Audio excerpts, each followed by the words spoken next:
दोस्तों, आप देख रहे हैं बाबा दर्शन न्यूज़। बाबा दर्शन न्यूज़ से मैं इनामुल्ला खान। बिहार में लोकसभा चुनाव के दूसरे चरण में जिन इलाकों में वोटिंग होनी है, उसमें सबसे महत्वपूर्ण क्षेत्र सीमांचल का है, जो एक मुस्लिम बहुल इलाका है। सीमांचल के 4 ज़िले, जिसमें किशनगंज, कटिहार, पूर्णिया और अररिया शामिल हैं, और सभी मुस्लिम बहुल इलाके हैं। यहाँ पर मुसलमानों की आबादी सबसे ज़्यादा है। ये चारों लोकसभा सीट इस हिसाब से सभी राजनीतिक दलों के लिए बेहद महत्वपूर्ण हो जाता है। पिछले कुछ सालों से हैदराबाद की पार्टी के नाम से मशहूर असदुद्दीन ओवैसी की एआईएमआईएम ने सीमांचल क्षेत्र में अपना काम शुरू करना चालू कर दिया था, और जिसका नतीजा था कि 2020 में देखने को मिला, जब ओवैसी की पार्टी ने बिहार विधानसभा में इस इलाके में 5 सीटों पर जीत हासिल की थी। बिहार में कोई स्थानीय मुस्लिम चेहरा या नेता नहीं होने का फायदा ओवैसी ने इस इलाके में रहने वाले मुसलमान के बीच उठाया, और आज ओवैसी सीमांचल में घर घर का नाम बन चुके हैं। पिछले तकरीबन 10 सालों से सीमांचल के पिछड़ेपन को बड़ा मुद्दा बनाते हुए ओवैसी लगातार यहां काम कर रहे हैं, और इस बार के लोकसभा चुनाव में भी उन्होंने इस इलाके से लड़ने का ऐलान किया है।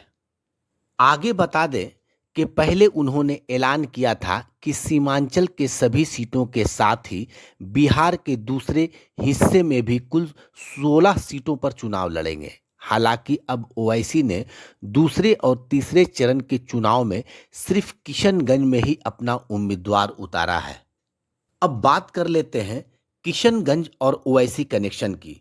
सबसे पहले बात करें किशनगंज की, तो किशनगंज इन चारों मुस्लिम बहुल जिलों में सबसे ज़्यादा मुसलमान आबादी वाला ज़िला है, जहां पर मुस्लिम समुदाय की आबादी तकरीबन 68% है।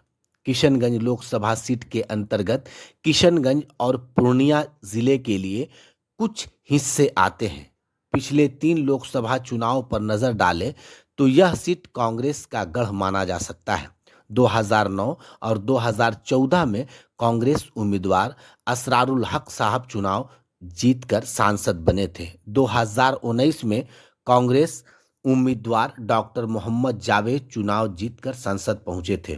दिलचस्प बात यह है कि 2019 में जब एनडीए ने 40 में से 39 सीट बिहार में जीती थी, तो उस समय किशनगंज एकमात्र सीट थी जहां पर महागठबंधन की तरफ से कांग्रेस ने जीत हासिल की थी। 2020 बिहार विधानसभा चुनाव के दौरान सीमांचल क्षेत्र में असदुद्दीन ओवैसी ने चुनाव लड़ा और कई सीटों पर उम्मीदवार खड़े किए और 5 सीटों पर जीत हासिल की। जिन 5 सीटों पर ओवैसी की पार्टी ने जीत हासिल की थी, उनमें 2 किशनगंज लोकसभा अंतर्गत बहादुरगंज, कोचा धामन और 3 पूर्णिया जिले के क्षेत्र शामिल हैं। अब जब 2024 लोकसभा चुनाव में भी महागठबंधन में किशनगंज लोकसभा सीट से कांग्रेस के खाते में गई है, और एक बार फिर से कांग्रेस ने मौजूदा सांसद डॉक्टर जावेद को टिकट दिया है। वहीं एनडीए की तरफ से जनता दल यूनाइटेड ने मुजाहिद आलम को अपना उम्मीदवार बनाया है। दिलचस्प बात यह है कि ओवैसी ने अपनी पार्टी की तरफ से बिहार प्रदेश के अध्यक्ष और विधायक अख्तरुल ईमान को किशनगंज लोकसभा चुनाव में अपना उम्मीदवार बनाया है। सीमांचल क्षेत्र में ओवैसी के हस्तक्षेप को लेकर महागठबंधन में भी साफ तौर पर हलचल तेज है। 2020 में ओवैसी ने जिस तरीके से महागठबंधन का खेल इस इलाके में बिगाड़ दिया था, उसी का डर इस बार लोकसभा चुनाव में आरजेडी और कांग्रेस को सता रहा है। राजद नेता तेजस्वी यादव कई मौके पर सीमांचल की जनता को ओवैसी की दखलंदाजी को लेकर सचेत कर चुके हैं और उन्हें बीजेपी का बी टीम बताया है।